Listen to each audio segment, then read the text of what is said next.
Welcome back, guys. If you are just joining us, this is INX Prime Live. Remember, we are on your screens every single Monday to Friday between the hours of 6 p.m. and 8 p.m. Now, Equal Education today hosted a mock swearing-in action at the Department of Basic Education in Pretoria. Now, the youth-led education movement also addressed critical issues in the sector and also presented a memorandum of understanding to the Minister Siviwe as well. Now, for more info on this, I am joined now by Mahfouz Raffe, who is actually a researcher at Equal Education. Assalamu alaikum and welcome to INX Prime Live. Wa alaikum salam, and salam to your listeners. Thank you for having me on. No, it's such a pleasure having you as well. I just wanted to get into this conversation. Now, for those who are not really familiar, could you please tell us about the work that was actually done by Equal Education as a movement and how you impact learners in general? Sure. So, Equal Education is a youth-led, largely grassroots movement of primarily learners across the country in 5 provinces.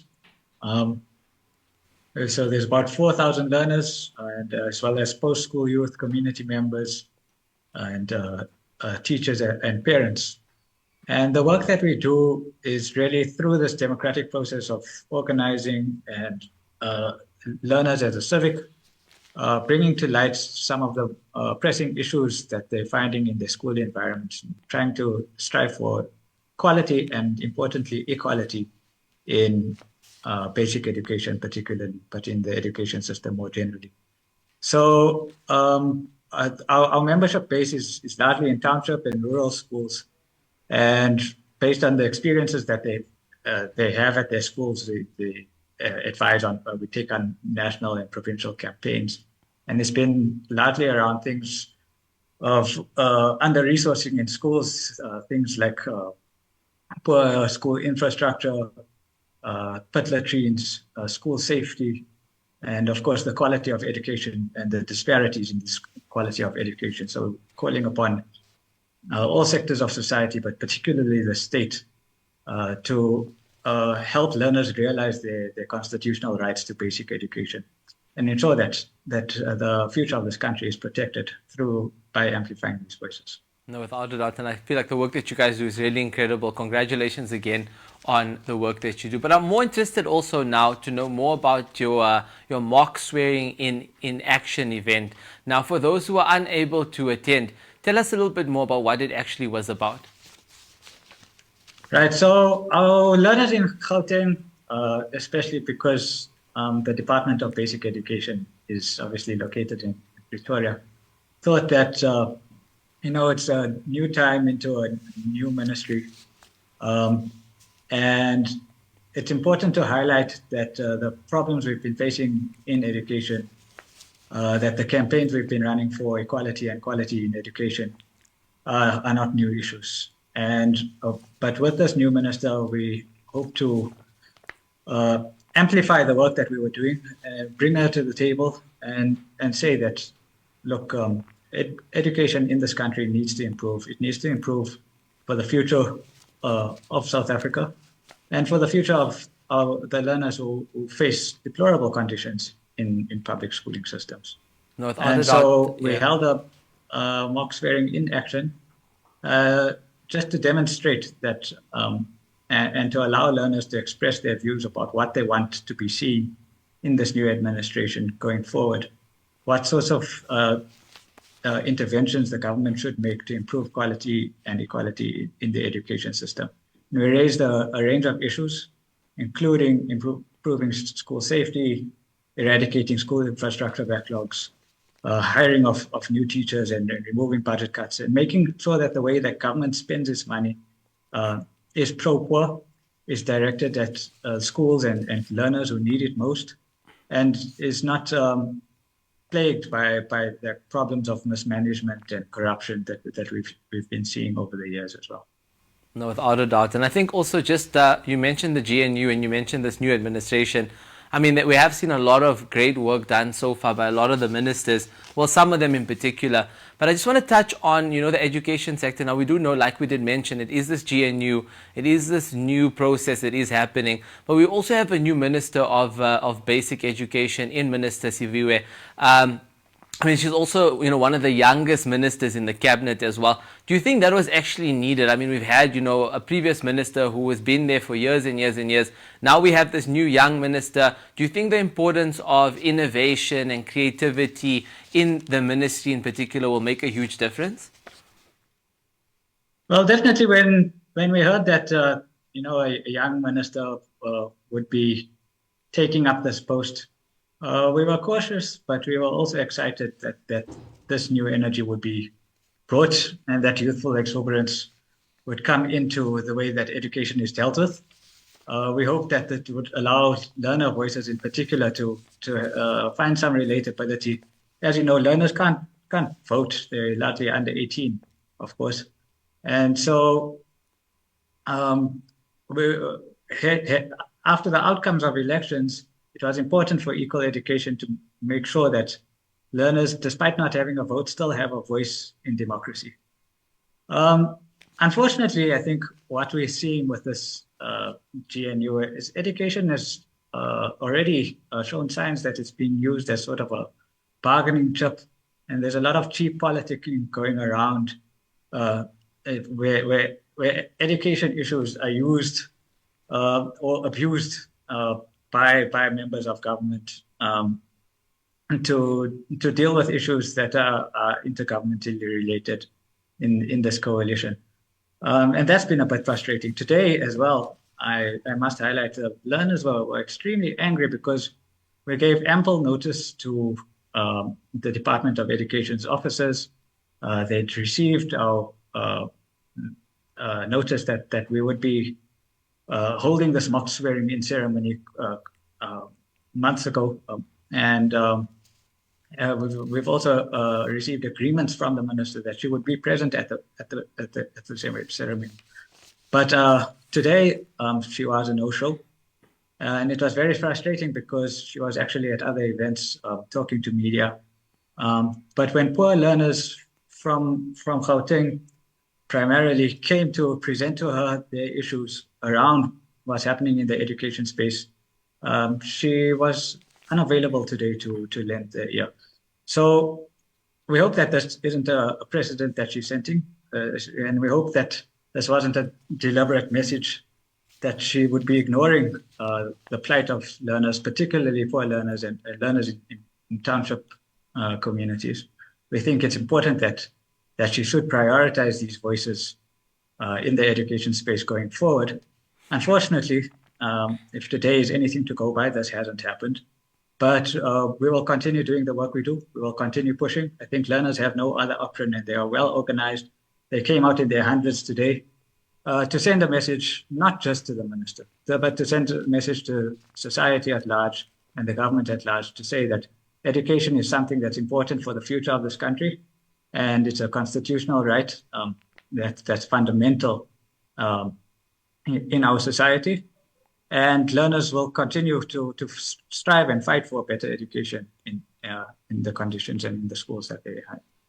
No, yeah, definitely. I mean, also just looking at the fact that, she did also miss quite a controversial moment when it came to the Bella Bill actually being signed by our president in particular. She was absent for that.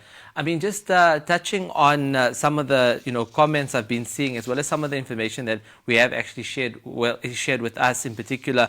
You're looking at the fact that the impact of the budget in particular, and there's a lot of budget cuts and cuts that still are going to still come in particular. I just wanted to know, are you actually worried that these budget cuts will actually erode the gains made, in the last 30 years in particular, when we are looking at the department and the ministry as well?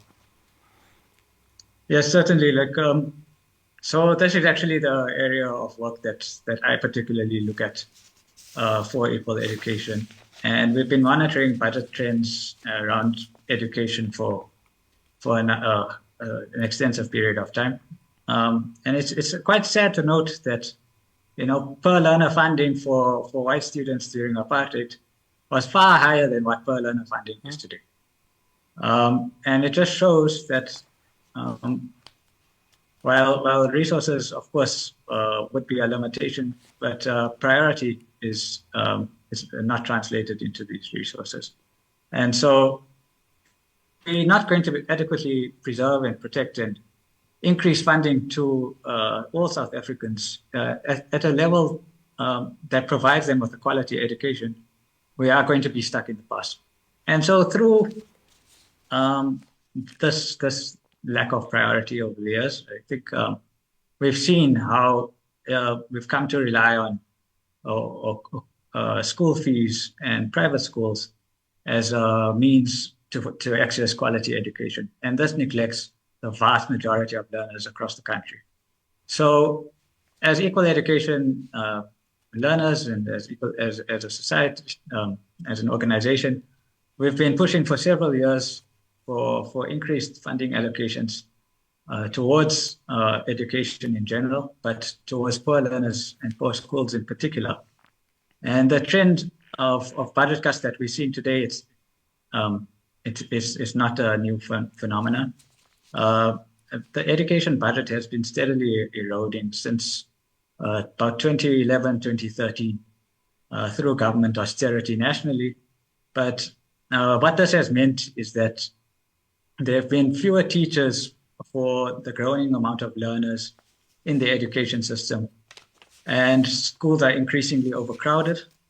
It's been also meant that school infrastructure backlogs have not been eradicated at the speed in which they should. So the government initially set itself a deadline, for example, to eradicate pit latrines from schools. That was meant to be done immediately when it instituted these laws in 2013, but they later pushed that deadline to 2016.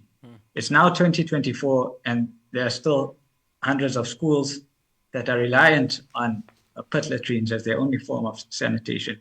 And this is clearly a result of not enough funding being provided. So the government has sort of had these projections. They said, if we want to eradicate all infrastructure backlogs by 2030, according to the law, which they should have achieved, actually they set this deadline for 2023. But if they wanted to do that by 2030, then they would need to be spending 40 billion rand a year on school infrastructure.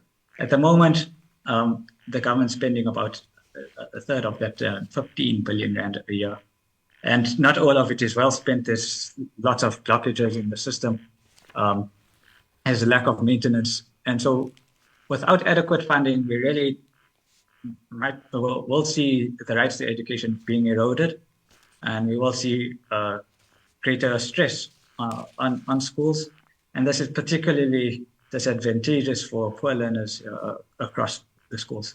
I want to speak quickly to some of the budget cut announcements or shortfall announcements made by the minister on Wednesday. She mentioned that between 2021 and 2028, there'll be a consolidated shortfall of all provinces in education of between 79 and 118 billion rand. And this is just according to the budget allocations that they currently have. So there's already a problem of underspending, and budget cuts under the new government, and if they continue the trend of austerity that has been in place in recent years, it's just going to make things much, much worse. 118 billion rand is a huge amount of money. It's necessary to fund the millions of learners who are in the education system. Every person in this country needs to send their children to school. Every child that grows up in this country needs to be going into school. And it's a huge commitment. It's a huge necessity for society to be investing in. Unfortunately, what we're seeing is that this is not being taken seriously enough, and this is going to have really, really significant and intergenerational effects going into the future. So we are extremely concerned about the budget cuts, and we think that everything must be done in whatever power we can to protect learner spending, because any cuts now, we're just going to be paying more and more for that in the future. No, without a doubt, Mahfouz, I completely agree with you, and we hope to see that change very, very soon, and we hope to see the government actually spend accordingly to be able to make sure that everything does become more equal and accessible to everyone out there. But again, thank you so much for joining us tonight on INX Prime Live. It was a very, very insightful conversation. Thank you so much for having me. Perfect, guys. That is Mahfouz Raffe, who is actually a researcher at Equal Education, just sharing with us the current stats as well as the current budget that's in place when it comes to the Department of Basic Education. And there's to be a lot of changes made to ensure that we get to a position where everyone has equal opportunities and accessibility of education, to education in particular. But on that note, let's take a quick ad break. We'll come right back.